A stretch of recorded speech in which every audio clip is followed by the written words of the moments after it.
In what sense is working within genre liberating for me? In the counterintuitive sense, referring back to form. And I have to give credit to John Langan, my friend, the writer. He said, don't look at form, whether it's literature, poetry, whatever, as being a straitjacket or handcuffs or anything like that. It's like your home base. It's your point of departure. You imagine it's a pillar. You could just walk around it for the entire story or film or music, whatever you're creating. But it's also something kind of like that beacon. It's back there blinking. If you wander too far, you can still see it over there.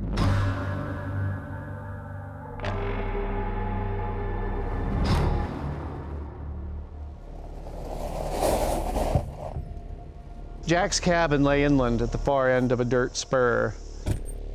He smiled and gestured at the woods. Just you, me, and the trees. I got nothing better to do than help an old pal in his hour of need. I hope you've got a plan, I said.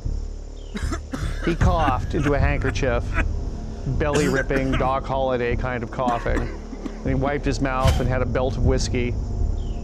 Graham's powerful. He's a spirit or a monster or what the fuck ever. But he's new on the job, right? That may be our ray of sunshine.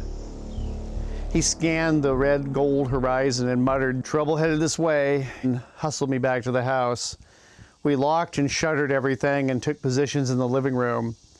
He with his shotgun, me with my pistol and dog.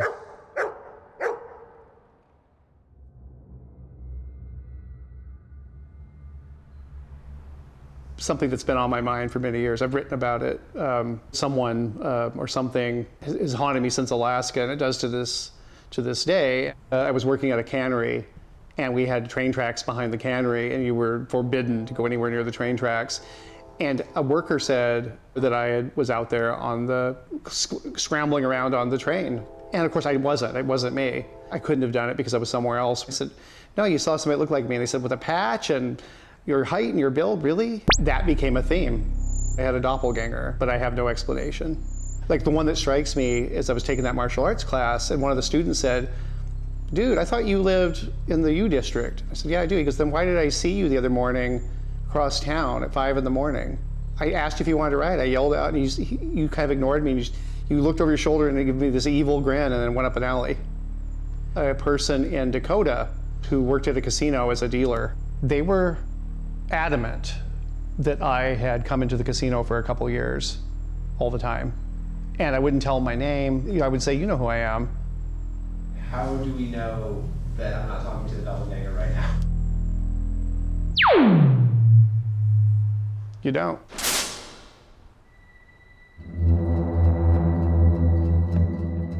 The horn bellowed right on top of us. Glass exploded. Wood splintered. Doors caved in all over the house.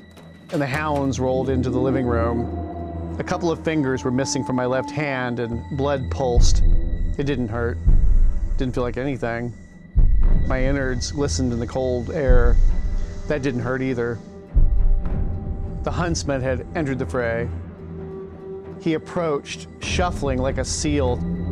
Jack staggered from the smoking ruins of the house. He appeared to have been dunked in a vat of blood.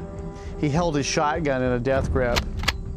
"The bell tolls for you, Stevie," he said, and blew off Graham's left leg.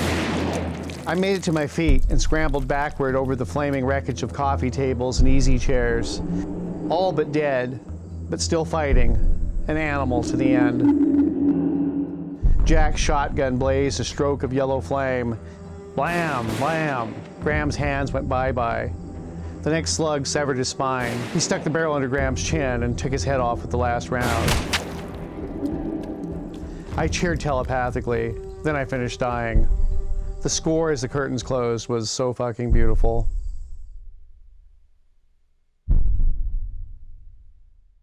It started before I actually went to the hospital. I would have dreams, and they were really rational. It would be as if I were talking to my wife, and she'd say, "Oh, if you just sleep on your right side for a couple hours, it'll all drain out and you'll be fine. Just do that." And I would remember these conversations after I woke up as if they had actually happened. The dreams were so vivid, they could literally be me sitting here reciting this stuff and then find out I'm dreaming later and that this never happened. And what was ominous about it, and what was really disturbing, is that, like I said, it's not like a vividly recalled dream that was real at the time. It was real for days afterward, that I would actually think that this had happened. And so in other words, false memories. My mind was literally doing anything it could to keep me calm, you know, to rationalize what was going on. There were things happening at different levels. You know, on some level, I was just a dying animal. Essentially, the last few years, I've kind of had sort of asthma symptoms. Didn't do anything about it, just sort of toughed it out. Then last year, I started feeling pretty poorly. And by October, I was working on my latest novella that just came out. I was actually, man, I don't know if I can get this thing finished. I may have to go to the hospital. I don't feel well. I lost a lot of weight. I got an infection in my throat. My lung capacity diminished. I just was throwing up all the time. One night, I got out of bed. I was having a hard time walking anyway, and I got out of the bed. I was just taking a nap, and I got up and I took about 3 steps, and I didn't know I'd blacked out until my head hit the ground. That's what woke me up, is my head bouncing off the floor. They had to drag me to the hospital, carry me there, and they found a tumor in my lung, and they thought perhaps cancer. It was a massive tumor, and it was crushing my right lung. But what they determined is that it was due to undiagnosed diabetes. I have just very severe diabetes that I was not aware of. The night before they operated, I couldn't breathe. And I dreamt that I was in a not a coffin, but like I was naked in a very neutral, it wasn't warm and it wasn't cold, it was just this neutral temperature. And I was kind of in a void, but there was solidity, like I was like in a transparent, let's say a coffin, and I was crawling into deeper darkness, and eventually I couldn't move at all. I was just pancaked in there, and this voice was telling me, this is the abyss, this is the end, this is where you go into whatever's next. It wasn't frightening. It was just the sense that I was dissolving into non-being. And then I talked to the surgeon. He's like, yeah, you were checking out. That's what was happening to you. Your system is shutting down. Your mind was coming to terms with it.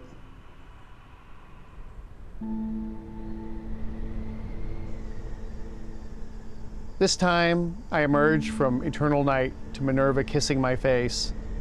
The world kept solidifying around me. Me, Minerva, and Jack being alive didn't compute, except as the cobwebs cleared from my mind, it made a sinister kind of sense. I laid my hand on Minerva's fur and noticed the red sparks in her eyes. Oh shit, I said. Yeah, Jack said. Jack leaned on a long barbed spear that had replaced his emptied shotgun. He handed me the flint knife and the herald's horn. Do the honors, kid. I pressed the horn to my lips and winded it once. It tasted cold and sweet. Minerva bayed. She gathered her sleek, killing bulk and hurtled across the yard and into the woods. I patted the hilt of the knife and followed her.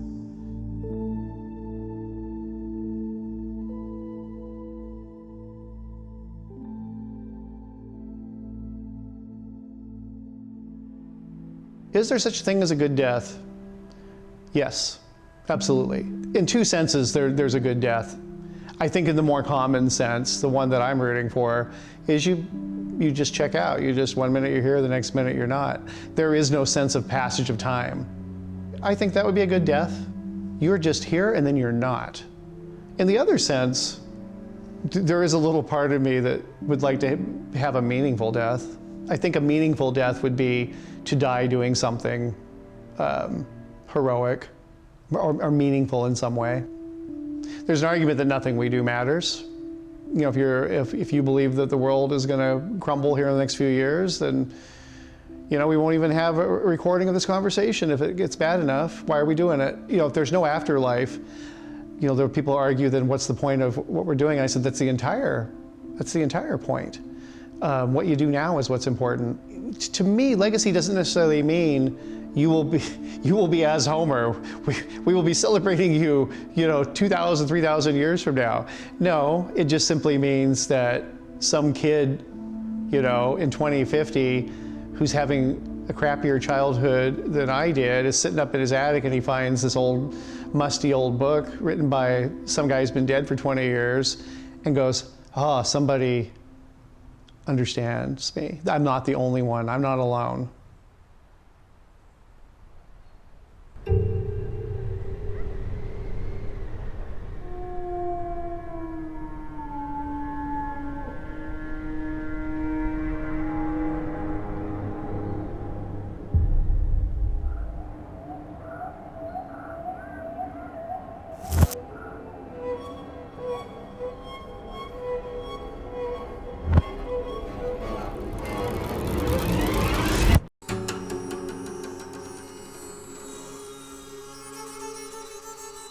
I think the whole society was so spooked of what they lived through without knowing.